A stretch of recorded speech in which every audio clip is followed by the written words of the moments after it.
अखिल विश्वाच्या ठिकाणी प्रत्येकाचं आयुष्य शाश्वत आहे. आयुष्याची शाश्वती विश्वाच्या ठिकाणी कुणी देऊ शकत नाही.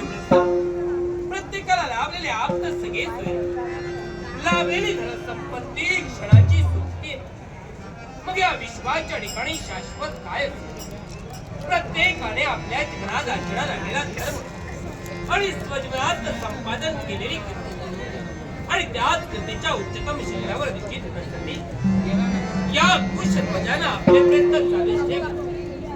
त्या प्रयत्नाला यश देण्याचं कर्तव्य तो माझा करता करविता भगवंत करतोय. पण देवा, अरे ज्या 33 कोट देवतांनी तुझं अस्तित्व मान्य केलं, मग आम्ही अमान्य करणारे पामर. ज्या 33 कोट देवतांनी तुला अग्रपूजेचा मान दिला, मग आम्ही अवमान करणारे पामर. देवा, हे सुख करता दुःख करता विघ्न करता लंबोदरा, हे गणपती गजानना, तुझं नाव घेतल्याशिवाय आतापर्यंत आम्ही आमच्या दिनचर्येला सुरुवात केली नाही. मग तुझा कृपेचा कृपाशीर्वाद सदोदित आमच्या पाठीशी असावा एवढी तुझ्या चरणी सविनय प्रार्थना, सविनय प्रार्थना, सविनय प्रार्थना. ओम गणपतये नमः. ओम गणपतये नमः. ओम गणपतये